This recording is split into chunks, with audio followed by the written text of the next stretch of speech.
Hello everyone, my name is Mara, and today's case is about Keshae Jacobs, who was only 21 years old when she went missing from Richmond, Virginia in September of 2016. And just a quick reminder before I get started, that I always try to do the best research and get the most accurate information I can for every single case that I cover. But with that being said, let's go ahead and get into today's case. Keshae Unique Jacobs was born on August 6th of 1995 to her mom, Tawny Jacobs. She has an older brother, Devon, who was born in 1991, and these three had an extremely close relationship. Keshae was also said to be very sweet and had a very bubbly personality. And in high school, she was a cheerleader, and her mom, Tawny, was actually the head coach. After graduating from Richmond High School, she continued to live with her mom, while she took some time to decide on what she wanted to do with her future. During this time, she was working at multiple different jobs, just trying to see, I'm sure, where she felt most comfortable and what she wanted to do.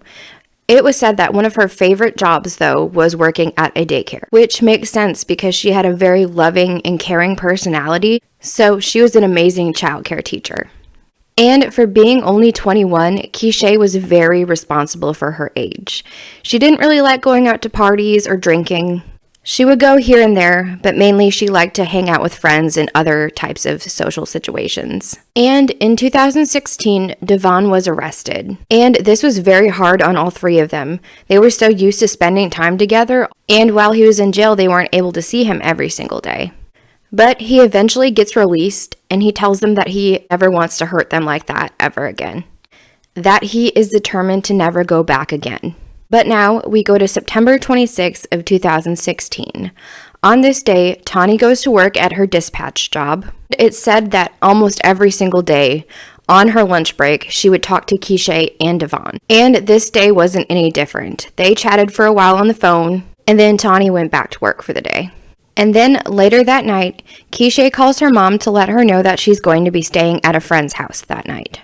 And because Keshae is very responsible, Tawny doesn't ask her a bunch of details. And then when Keshae arrived at her friend's house, she texts her mom to let her know that she made it there safely. She also tells her that she'll be home the next day. But that next day, she does not return home. And Tawny does not receive a phone call from Keshae on her lunch break. And since she hadn't even gotten a text message from her, Tawny decides to give her phone a call.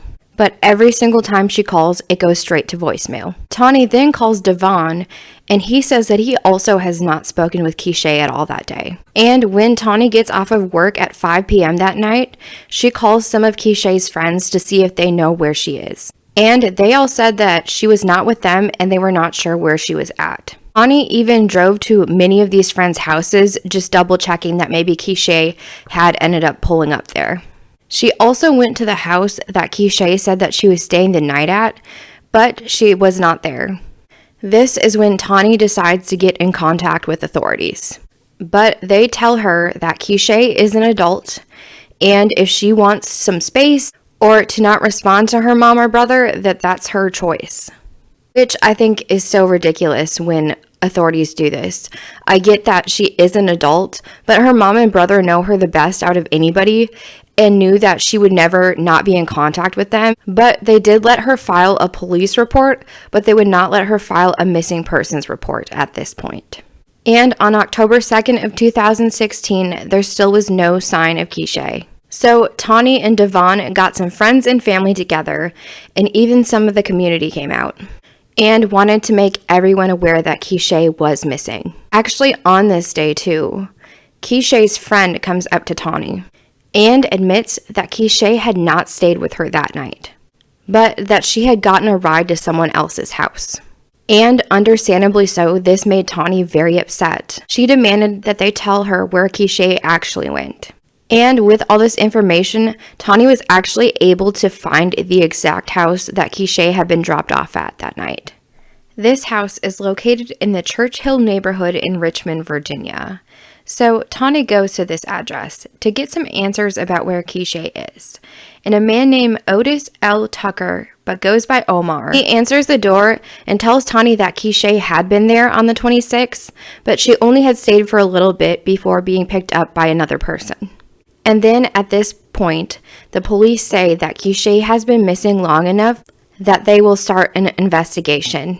Authorities did come search Omar's home, but they said that there was no sign of Keshae in there. It was said that there was some small bloodstains found, but they said that there was not enough to suggest that somebody had been killed in the house. And from what I've seen, they never tested this blood, which once again does not make any sense to me why they would not test this blood. And then the next time Tawny goes back to this house, Omar has moved out. She also finds out there's also a basement in this house that police never searched. And when she brings this up to authorities, they do end up searching the basement, and they said that there still was no sign that Keshae had been there. And poor Tawny is of course stressed and upset because she feels as though she is not getting that much help from the authorities. That the main people that were really running this investigation was her, Devon, and some of the community members. And if Keshae being missing isn't enough, on January 8th of 2017, Devon was shot and killed by James D. Henshaw during an argument.